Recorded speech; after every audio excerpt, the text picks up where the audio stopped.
Hello, greetings, and welcome everyone to this news video. I am the Ninjaneer, and the topics we're covering today are as follows. Support for renewables goes down. EPA woes continue. New solar science. California's CO2. Aptera Success. And things that I liked. Let's get started.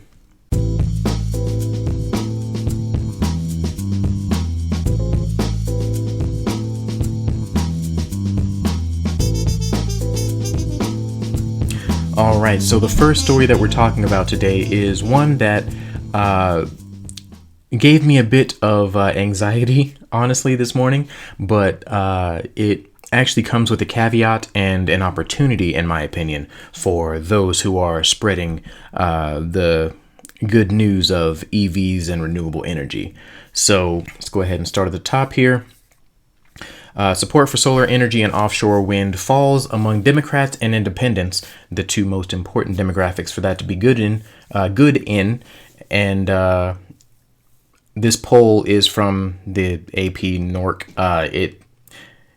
Long story short, they're a fairly credible polling place. I say fairly credible; they're one of the most credible. But yeah, this poll has enough weight behind it that I am inclined to believe it. At any rate, the poll from the Associated Press NORC Center for Public Affairs Research finds that U.S. adults' support for tax credits for electric vehicles and solar panels has weakened, as well as their enthusiasm for offshore wind farm expansion. While Democrats remain the strongest supporters of these initiatives, the poll reveals signs of growing cynicism within their ranks.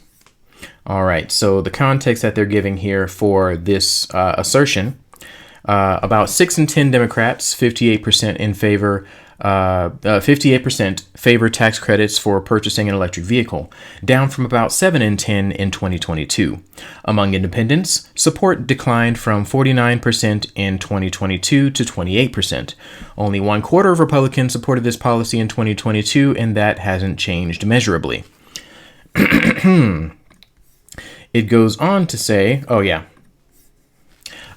these numbers by themselves are fairly distressing, but what really got me in this endeavor was the fact that there are comments from the people that answered in this poll, and the answers for the poll show a very interesting, albeit disturbing trend. Listen to these and see if you guys can pick up on what I'm about to say before I even say it with respect to these quotes. Okay, as far as pollution goes, the vehicles nowadays put out very little emissions to the air, said J.D. Johnson, a 62-year-old Democrat from Meadowview, Virginia, who somewhat opposes tax credits to purchase an electric vehicle. That's partly because he sees the electric vehicle manufacturing process as energy intensive and believes gasoline-powered vehicles made improvements with the pollutants they emit. Okay, that first quote already should be turning on some lights in the heads of the people that know this technology well. And I'm going to do one more to see if you guys can figure out what I'm going to say before I say it. For solar panels, in all honesty, I don't think they're that efficient yet, says Glenn Savage, a 78-year-old left-leaning independent from Rock Hill, South Carolina. I'd rather see them pour money into research and try to get the solar panels more efficient before they start giving tax breaks to the public. I may be wrong on that, but that's just my thought. Now, you guys may have already figured out that what I'm going to say is that these people have fallen prey and victim to the exorbitant amount of FUD with respect to what is going on in the renewable energy space. The conservative parties of the United States, MAGA and Republicans and things like that, have decided that renewable energy is bad and EV bad because they are beholden to the people that pay their bills, aka oil lobbyists and things like that. This trend is not even exclusive to Republicans. There are Democrats and other independent type parties who lean toward this as well, because long story short, they are paid by oil companies to lobby against the renewable energy transition. This is not speculation, this is fact, and I can show you guys evidence of this being the case. But for now, I'm just going to say, please believe me when I say that this is currently the case. The reason why I say that is because these quotes are almost word for word verbatim things that they say in the oil and gas industry in order to, come on ads, in order to make people think that renewable energy is not the way to go. Vehicles nowadays put out very little emissions into the air is a wild take, considering the fact that the amount of fuel efficiency that cars get, purely ICE vehicles get, has barely changed in the past 20, 30 years. As proof of that, I am kind of a nerd when it comes to that kind of stuff. And so I kept very close track of the emissions of my first car and all the way up to my vehicles now. And I can tell you that regardless of well, by the way, I pretty much only own sedans.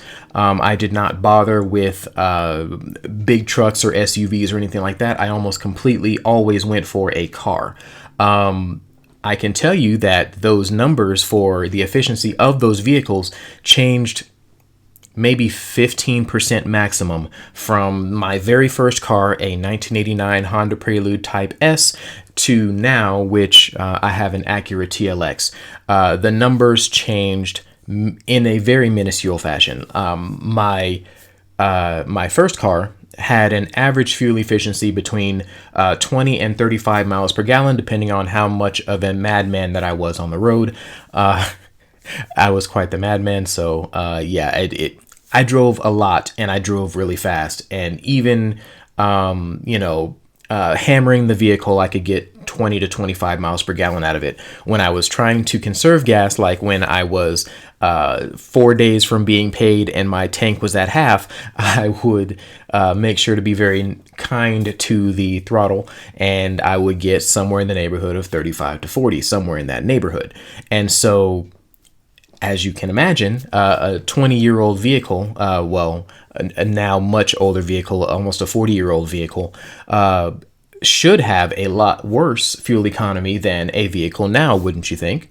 But my current vehicle, my Acura TLX, averages about 27 miles to the gallon mixed driving. When I am driving like a madman, which I do still occasionally do, I will get somewhere in the neighborhood of 18 to 20 miles per gallon. And when I am being extremely lenient on the pedal, I will get somewhere between 35 and 40. Do those numbers sound familiar? Because they are familiar. They are the exact numbers, or very close to the same numbers, that I get with my very first vehicle, my 1989 Honda Prelude Type S, compared to my 2018 Acura TLX. So, long story short, fuel economy has not changed that much. Therefore, emissions have not changed that much. And the reason why we are in this position, in case you guys needed to hear this again, is because we are putting a lot of emissions into the air.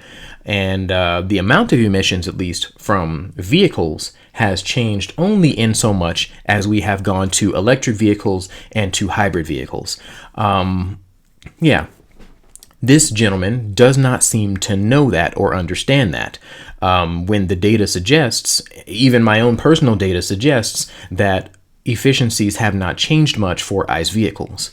With this second gentleman, he says, I don't think that they're that efficient yet, speaking on solar panels. This shows a fundamental lack of understanding of what a solar panel does. A solar panel absorbs light. By the way, not only is it a fundamental misunderstanding of what a solar panel does, it is also a failure, in my opinion, on the science communicators who represent the numbers of what solar panels can do to the community. It is very hard to get people on board with something when your way of communicating it is weird, and I'm going to talk about that as well. But yeah, basically, a solar panel only absorbs light in certain parts of the electromagnetic spectrum, usually very low frequency visible light, down into infrared. up to maybe middle of the spectrum, middle of our visible range when it comes to like perovskites and things like that. They can only take a certain band of light. That band of light that they absorb, they actually are very efficient at. But because we as people who understand those numbers, express those numbers in the way that we were told to express them, or showed to express them in total visible light, total light or total energy absorbed. The total energy absorbed by the solar panel when the light hits it is very small, because there's a ton of wavelengths that are hitting that solar panel and energy that can be measured. But at the same time, that energy measured is not the same as what it could possibly pull. So I think a more logical measurement when it comes to the efficiency of a solar panel would be the amount of light absorbed in the spectrum that it can absorb light, not necessarily the entire spectrum, because then when you have the entire spectrum, you show an efficiency that is not necessarily representative of what is actually happening in the solar panel. So the number of photons, I guess, that it's absorbing is fairly small when you see the full spectrum of the photons there. But long story short, when you are looking at just that band, solar panels are actually pretty darn efficient.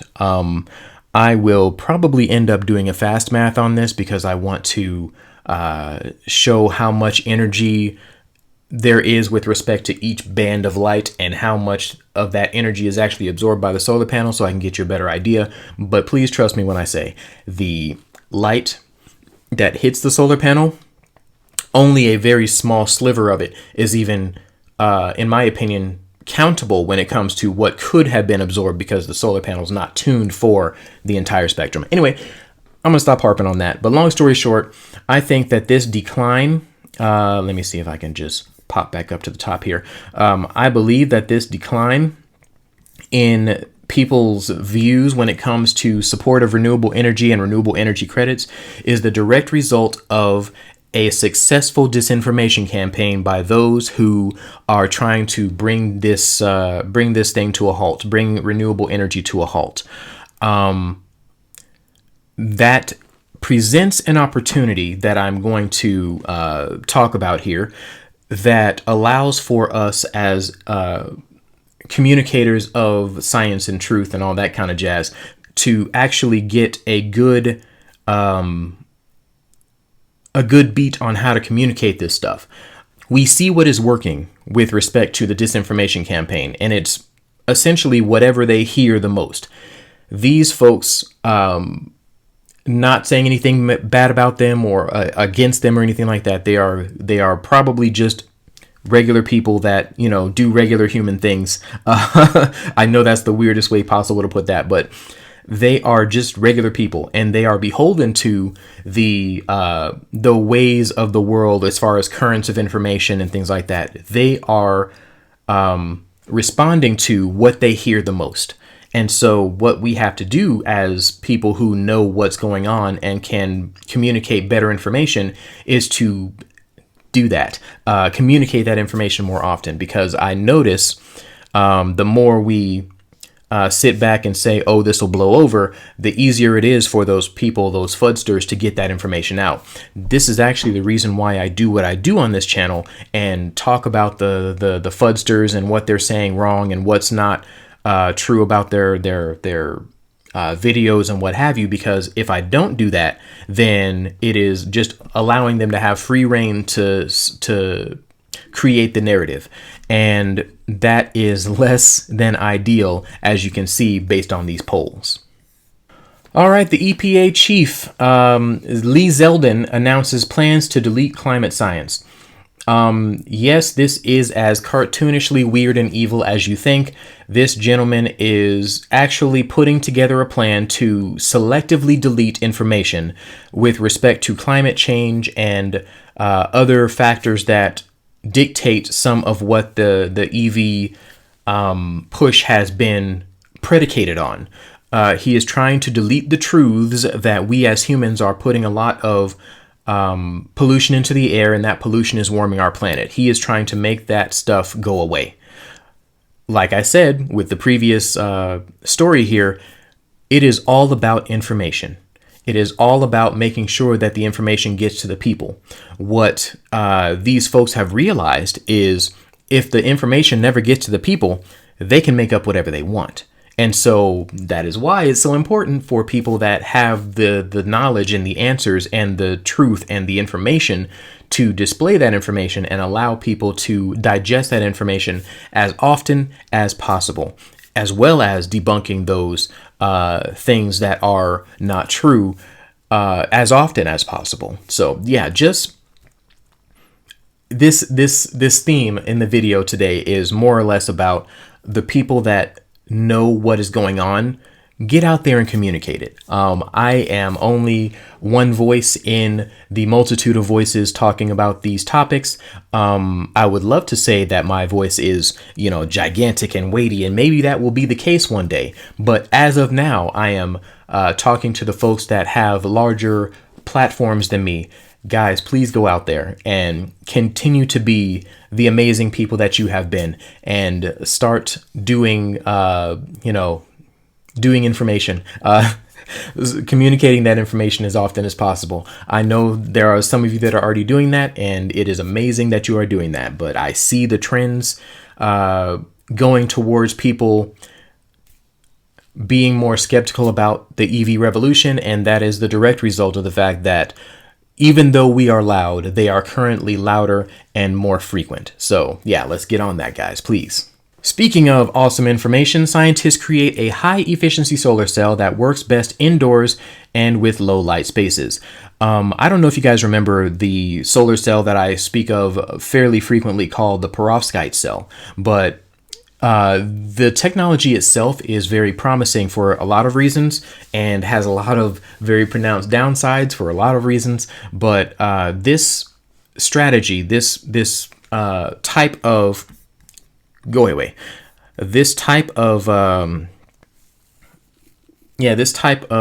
solar panel, it is utilizing perovskites in a way that allows them to shine without having I did the thing. Anyway, allows it to shine without degrading so quickly over time, because generally speaking, perovskite cells' biggest issue is that they decline over time very quickly because of the UV light that hits them. So they are literally good at taking light and making it into electricity, but that same light in a different spectrum makes it really hard for them to stay good at doing that.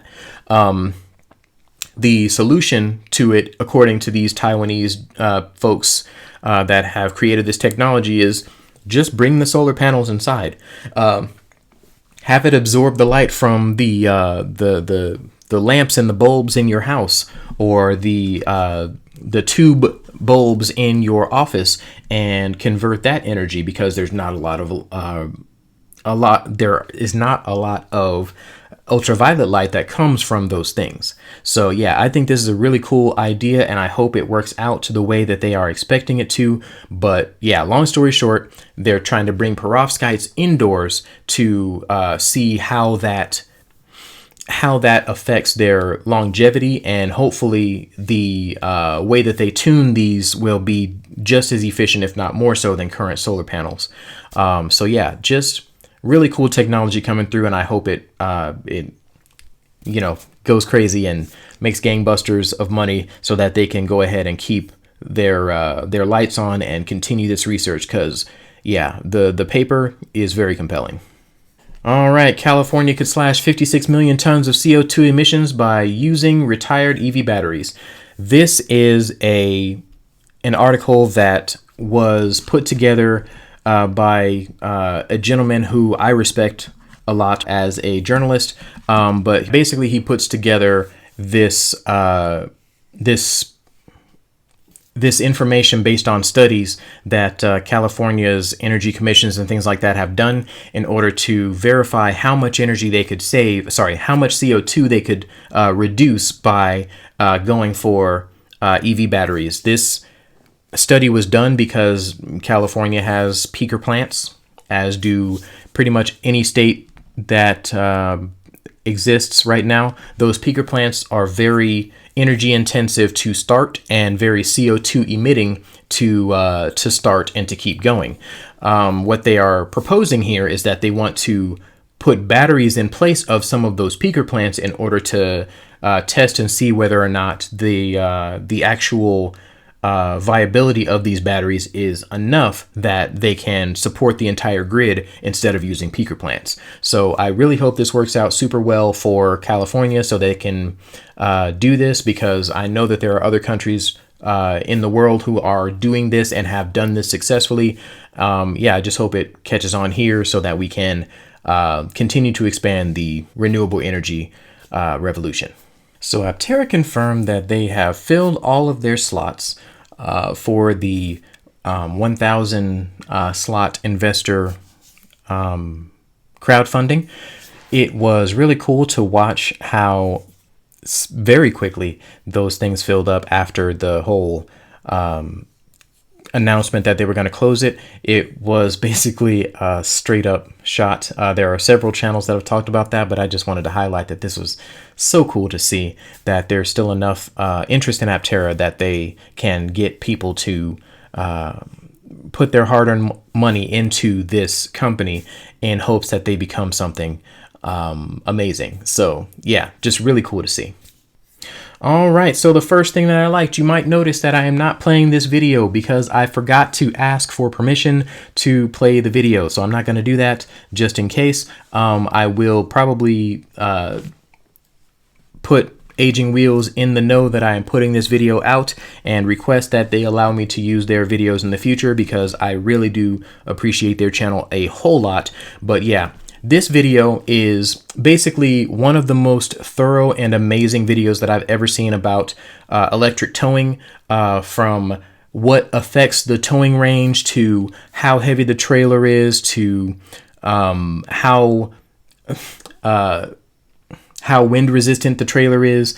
There was a lot of really fascinating numbers that prove out a lot of the science with respect to aerodynamics and what it means to be aerodynamic, and what that does to the range of a vehicle, pretty much regardless of what its drivetrain is. This is a very, very solid video, and I would suggest anybody who's curious about EV towing, specifically towing of large objects or heavy objects, please check this video out. It is outstanding.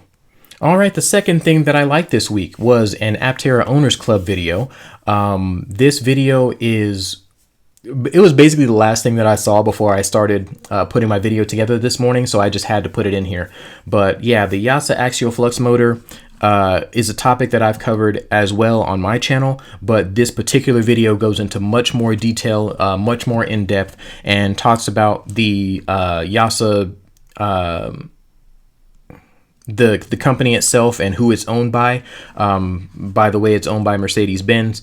I did not mention that in my previous video, and I thought I had until a whole bunch of people were like, yeah, who owns Yasa? I want to invest in them. What are they? I was like, oh shoot, I didn't do that. So yeah, they are actually owned by a company, and that company is funding their research. They are not somebody that you can just invest in, unfortunately. That was one of the first things that I actually looked up as well. But yeah, long story short, oh yeah, shoot, he wants you to subscribe. So please subscribe to Aptera Owners Club, and if you have time. That will be the end of this video. Thank you guys so much for watching. I am the Ninjineer. If you like this video, please do all of those YouTubey things that you guys are so amazing at, and I'll catch you guys next time. Okay. Oh, let's keep our microphone out of the shot today. All right, let's boogie. Ouch. Hello, greetings, and welcome.